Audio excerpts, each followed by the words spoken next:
guys, welcome back to 6MileStyle. I'm here with John, my name's Robert, and we're here with our friend Chris, who has brought along his Supercharged GT86.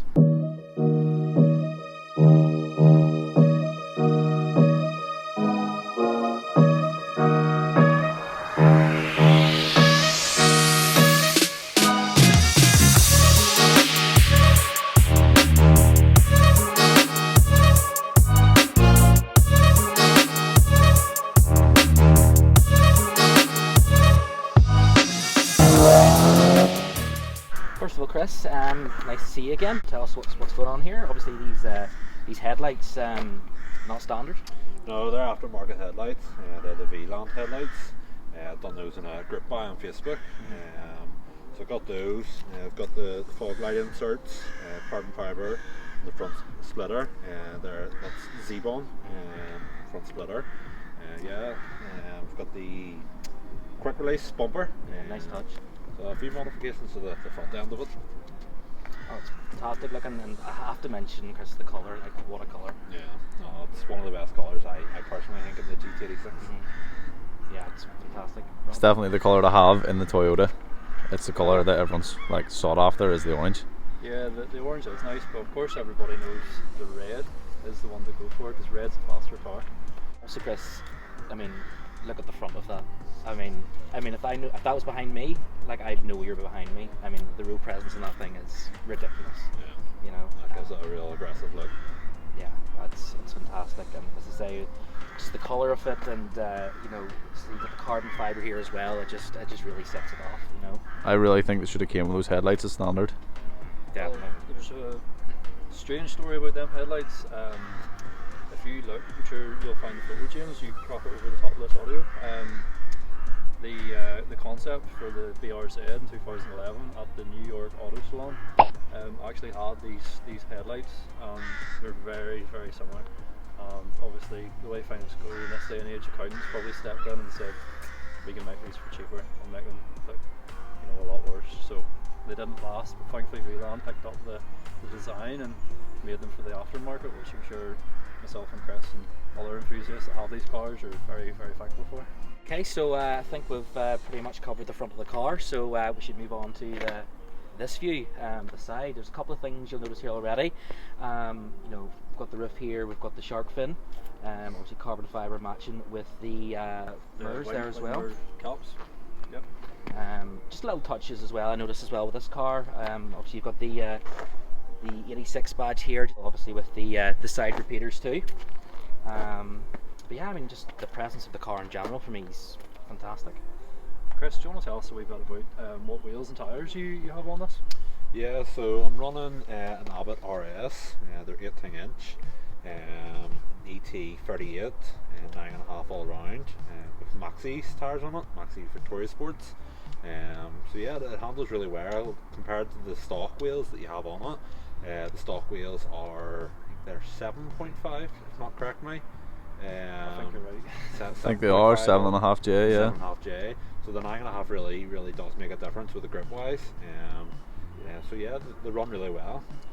Obviously, with these cars, you can only go so far with the wheels width wise, and I think Chris, you have it pretty spot on with that, because we all know these cars are renowned for being caught up in rocket bunnied to certain varying levels of degree and success.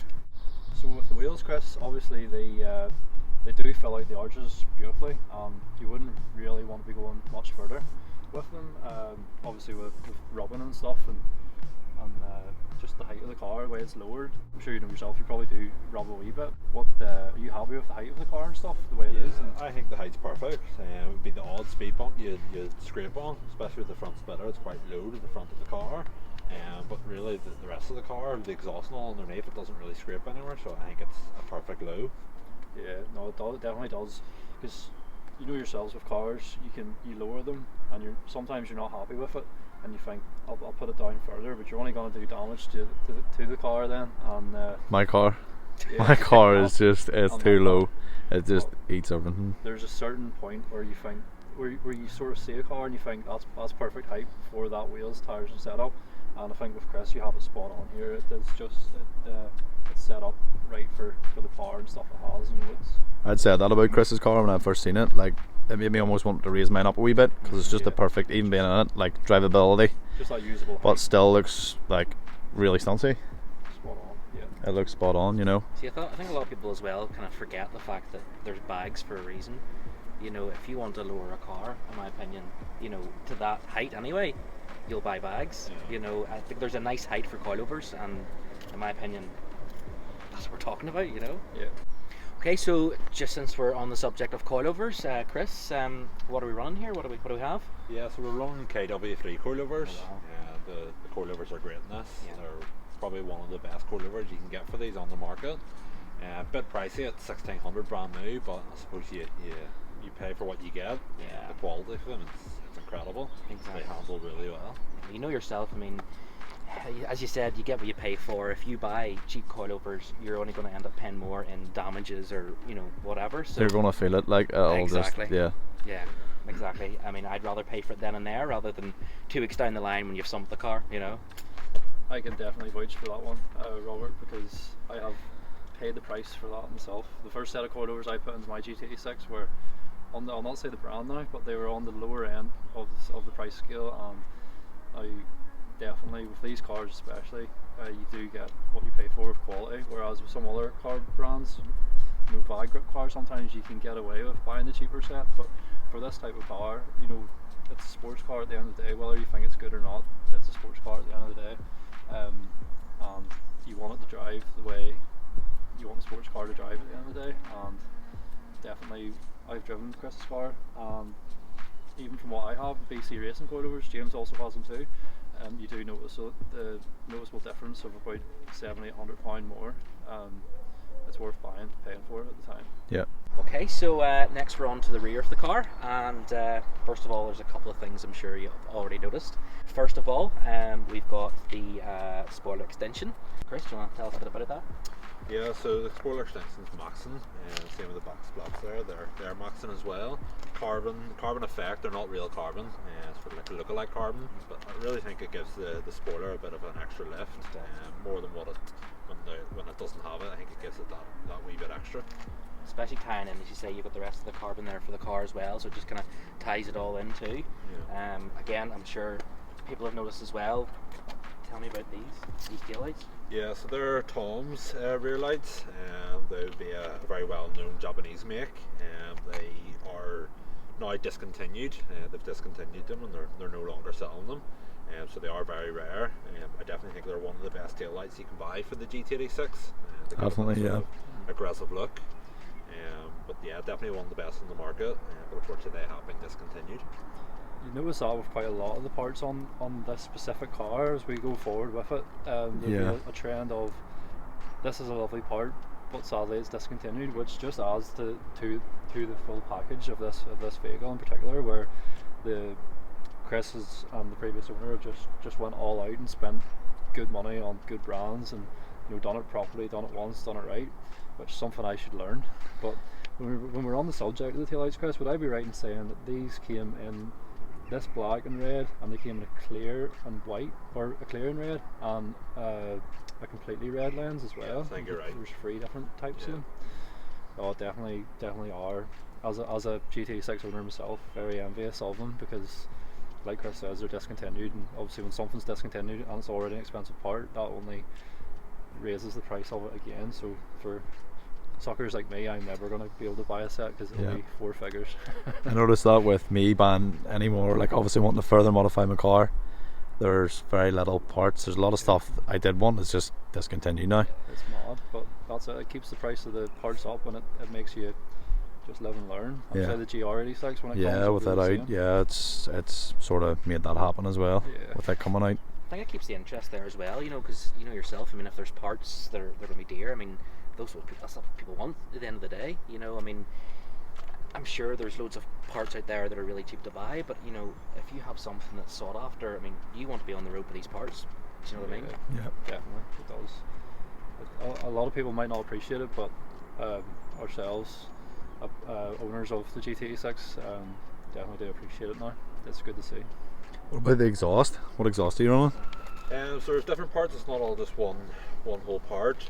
We've got a Blitz front pipe, Miltech over pipe, then into a Cosworth catback. So expensive parts on the exhaust, but it really does make a nice sound out of it. It's a nice grumble. Chris, you mentioned your exhaust. Do you mind if we hear it? Yeah, certainly.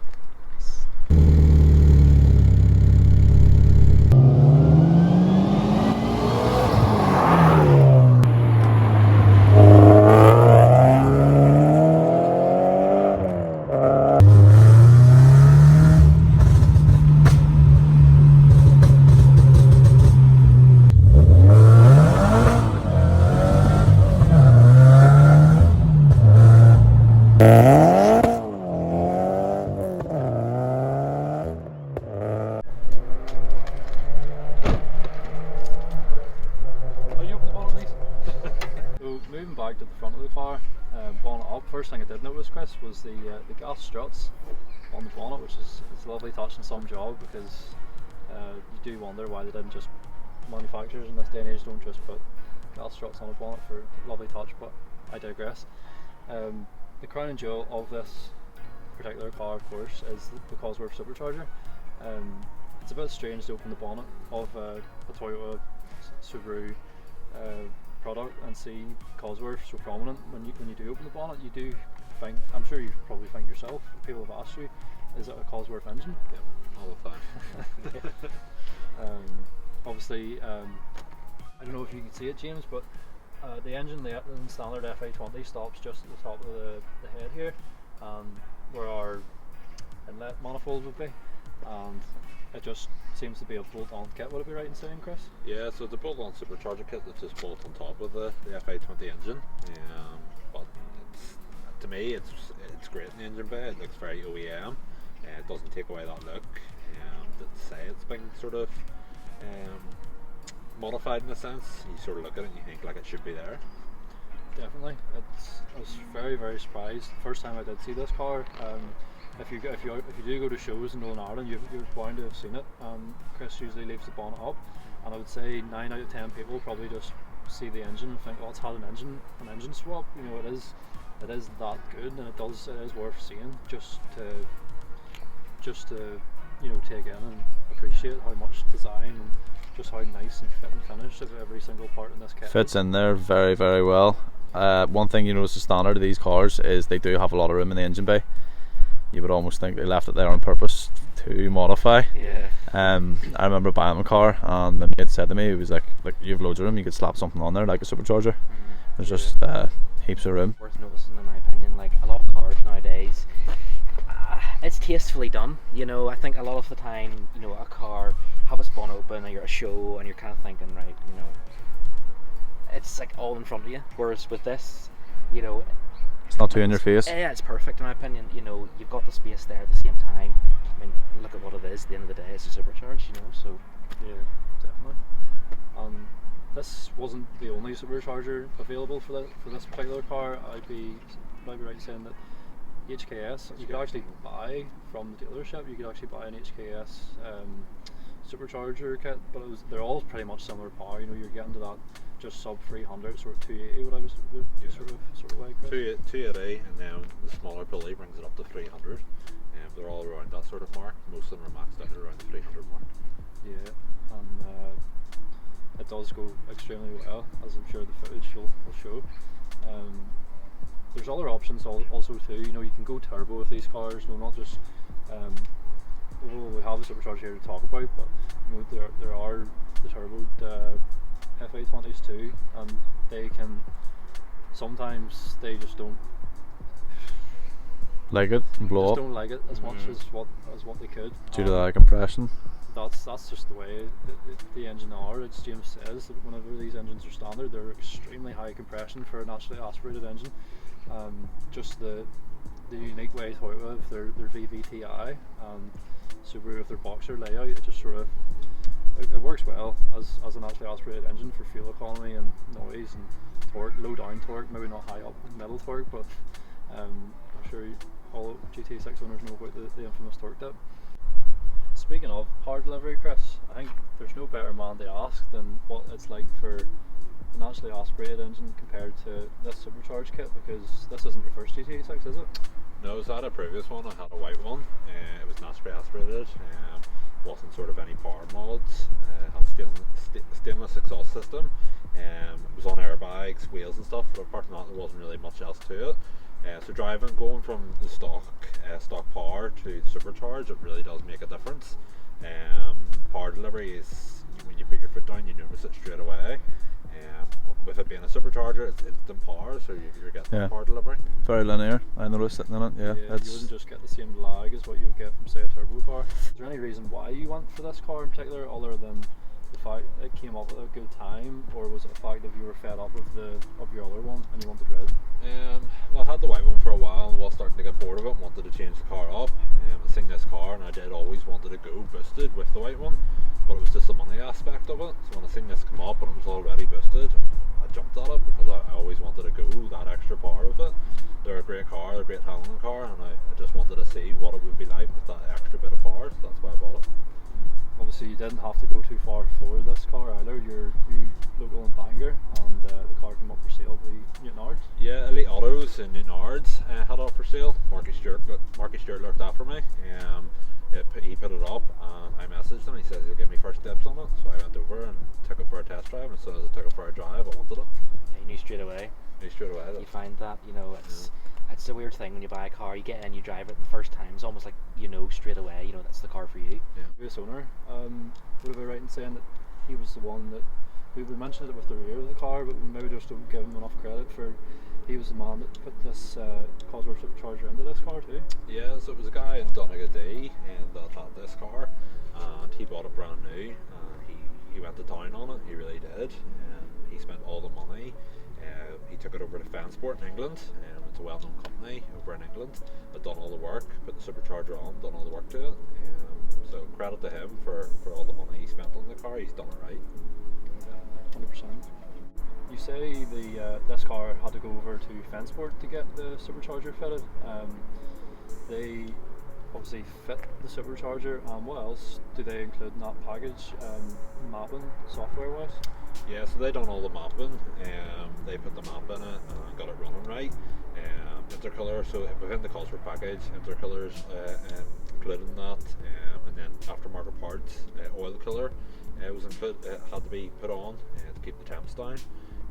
But that was all done over in Fansport. All that work got carried out by Fansport, and they mapped it. Changeable maps inside with the cruise control stock. It's 4 different maps. So one's normal, 2 is full throttle, 3's pops and bangs, and 4 is if you can't run it on super unleaded. And that's all changed by the cruise control stock. Yeah, and it's important to just go back and explain the Cosworth Supercharger kit is sadly now discontinued, as are everything. As everything is. These cars, but it's you need to remember that each individual nut and bolt comes with this kit, because I've helped with engine swaps and stuff in the past, and there's the biggest time wasting, or the biggest part of the engine swap isn't actually physically putting the engine into the car or adding the turbo onto the car. It's getting each wee fitting and nut and bolt that's going to fit snug and tight. And with this kit, obviously Chris lucky enough to get it, or the former owner lucky enough to get it installed by Fansport professionally, but each nut and bolt comes with this kit, every clip. Means it's stood over as well, in terms of compared to doing it yourself. Anything goes wrong, they're going to stand over it and can help you out. Finally, we'll move on to the interior of the car, and like the rest of it, there's money spent in here, and it's well spent on lovely, tasteful mods. First of all, sitting here, you do notice in front of you this steering wheel. Do you want to just tell us about it a wee bit, Chris?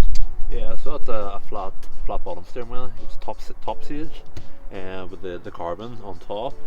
So it's a tasteful modification. It really does feel nice in your hands, and especially with the carbon, it gives it a real good look. Definitely, yeah. It's pretty much based off the original steering wheel. They must change. They take the centre and just change everything around it. Then yeah, no, it's definitely is a nice touch. And then secondly, you have these AEM And in it of gauges, Chris, you want to just run us through what each one of them does? Yeah, so on the left there is your oil temp, and it just shows you your temps. And also on the right there, you've got your air to fuel ratio. Yeah, air to fuel is pretty important with supercharged car. Obviously, you can tell if anything's gone wrong. Obviously, if you've like a failing pulley, would it be right in saying that the air would go first? Yep. Yeah.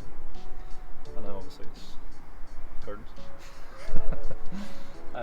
Chris, or James, I don't know if you can see from here, but just moving on, we have the lovely TRD stop-start button. That's not standard. You can just see that there, and lovely gear knob. That's the best way of saying that, yes, Chris. And then moving on a wee bit further back, when you are changing gear, these have a lovely short throw box from standard. Nothing changed there, no. No. When you are just when you're on that gear stick, you do notice this armrest, which isn't standard and is a big touch, and I wish I had it. I might take it with me. I'm sure all GT86 owners know about the problem whenever you have drinks in your cup holder and you're changing gear and you knock it with your elbow. Not good, so that cup holder sorts that, but I'd say cup storage is maybe at the minimum now. Yeah, definitely. Yeah, all the carbon bits as well on the inside. You do notice these door handles. They are door handles, yes. They are door handles. And the dash as well, that's not standard, is it? Or is it? I didn't notice that. Do you want to bring that in again? We'll have a wee look. Also didn't notice, Chris, this whole dash insert is carbon fibre as well. Do you know where that came from? That was top stage as well. It is lovely now, and it just lifts the interior again, and It's completely different than sitting in mine.